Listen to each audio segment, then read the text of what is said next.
Allegedly इस औरत का एक खतरनाक शौक है बच्चे मारने का। जिसका दया नहीं है वो क्या है, कोई माँ है। हमें क्या पता था कि वो पालती और मारती है। ये शौक से ज्यादा एक सनक है। इस सनक में इस औरत ने अपने ही परिवार के 4 बच्चों को एक एक करके मार डाला। इन चारों में से 3 बच्चे उसकी मिसेस थी, लेकिन चौंकाने वाली बात यह है कि इनमें से एक बच्चा उसका एकलौता 3 साल का बेटा था, और अगर वो पकड़ी नहीं जाती तो परिवार के बाकी बच्चे भी शायद एक एक करके मारे जाते। ये तो अपने को ही मारती है। मेरे भाई संदीप के पास एक लड़का रह गया, मेरे पास भी इनको भी मार दे। जब उसका तो काम ही है बच्चों को मारना। Welcome to my new crime documentary the son की चाय किलर पूनम। हरियाणा के पानीपत डिस्ट्रिक्ट में एक छोटा सा गांव सिवा में जन्मी पूनम बहुत शातिर दिमाग की थी।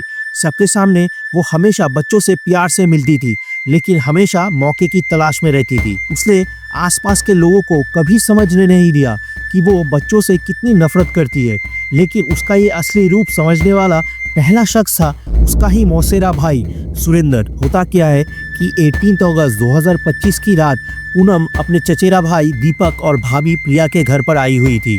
पूनम के साथ उसका 1 साल का बेटा शुभम भी था। हालांकि पूनम के माता पिता का घर बिल्कुल पास ही था, फिर भी पूनम उस साथ प्रिया की 9 साल की बेटी जिया के साथ सोना चाहती थी, लेकिन जिया उसकी माँ प्रिया के साथ सोना चाहती थी। सोने का मन ही नहीं था, पूनम ने ये जिद करके बुलाया था। फिर प्रिया ने उसे समझाया कि ये सिर्फ एक दिन की ही बात है, इसलिए फिर जिया भी मान गई पूनम के साथ सोने के लिए। लेकिन जिया को क्या पता था कि ये रात उसकी जिंदगी की आखिरी रात बनने वाली थी। अगले दिन सुबह जब प्रिया जिया को स्कूल भेजने के लिए उठाने कमरे के अंदर गई, तब जिया अपने बिस्तर पर नहीं थी। प्रिया ने पूनम से जिया के बारे में पूछा तो पूनम बोली कि वो रात को सो गई थी। उसके बाद उसे पता नहीं चला कि जिया कहाँ गई। इस बीच आसपास उनके जितने भी रिश्तेदार थे, जैसे जिया के ताऊ सुरेंद्र और उनकी बीवी पारुल, जिनका घर जिया के घर के ठीक ऑपोजिट में ही था, सब आकर जिया को ढूंढने लगी। फिर जब घर वाले इस छत में आए तो उनको जिया की लाश इस टैंक के पानी में डूबी हुई मिली।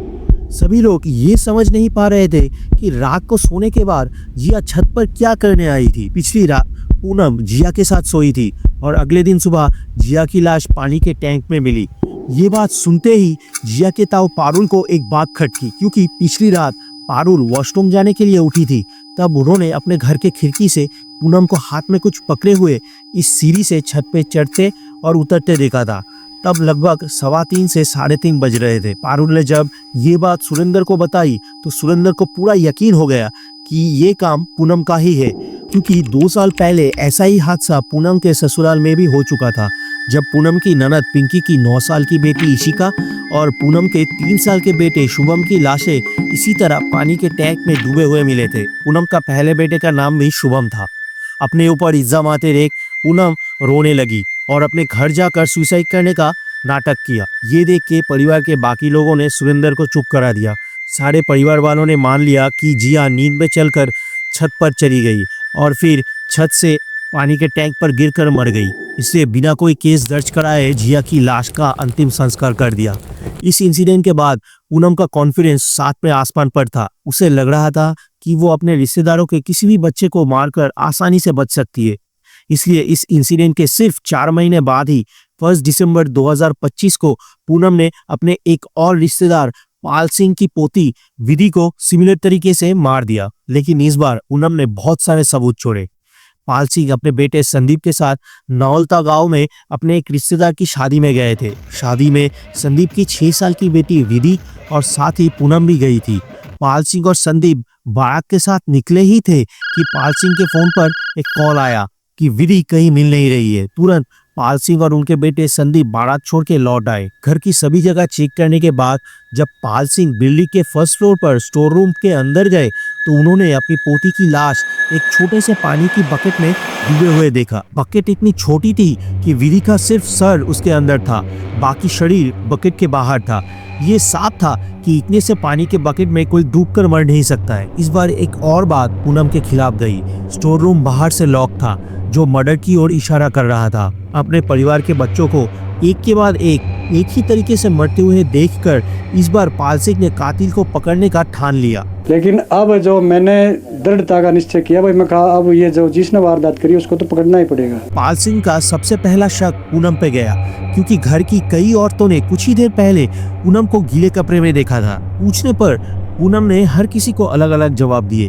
किसी को कहा कि उसके कपड़े पर बच्चे का दूध गिर गया है, किसी को कहा कि पीरियड के चलते कपड़े गीले हो गए। परिवार के सभी पूनम को सच बोलने के लिए कह रहे थे, लेकिन पूनम ने तब भी कुछ नहीं कहा। इसलिए पाल सिंह ने पुलिस को कॉल किया। पुलिस ने प्रोग्राम में जो भी वीडियोस रिकॉर्ड हुए थे उन्हें चेक किया तो पता चला कि स्टोर रूम के आसपास सिर्फ पूनम ही गई थी। इस बार पुलिस ने सत्ती से पूछने पर पूनम ने सच बता दिया और जो सच सामने आया वो सुन के सभी अपने कानों पर यकीन नहीं कर पा रहे थे। पूनम ने बताया कि 2019 में नवीन के साथ शादी होने के बाद 2021 में पूनम का जब पहला लड़का हुआ, पूरा परिवार बहुत खुश था, लेकिन पूनम खुश नहीं थी। पूनम असल में अंदर ही अंदर एक अजीब इनसिक्योरिटी से गुजर रही थी।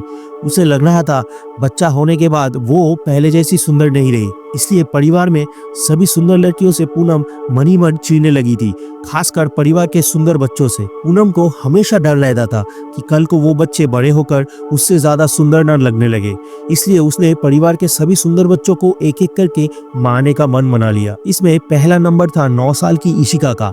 इनकी अपनी बेटी इशिका के साथ अपने फादर के घर घूमने आई थी। जब पूनम खूबसूरत इशिका को देख के मन ही मन जलने लगी।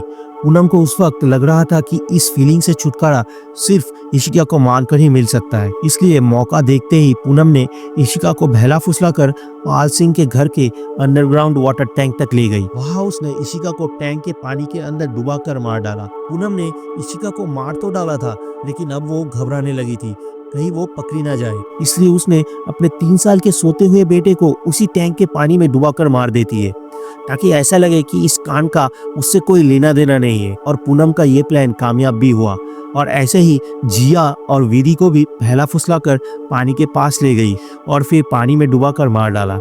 हालांकि पुलिस पूनम के इस कारण को पूरे तरीके से मान नहीं रहे हैं, इसलिए वो इस केस में और भी पॉसिबल एंगल को इन्वेस्टिगेट कर रहे हैं। फिलहाल पूनम पानीपत जेल के अंदर पुलिस कस्टडी में है। आपको क्या लगता है, पूनम सच बोल रही है या फिर कोई और कारण भी हो सकता है उसके क्राइम के पीछे? कमेंट सेक्शन में बताइए।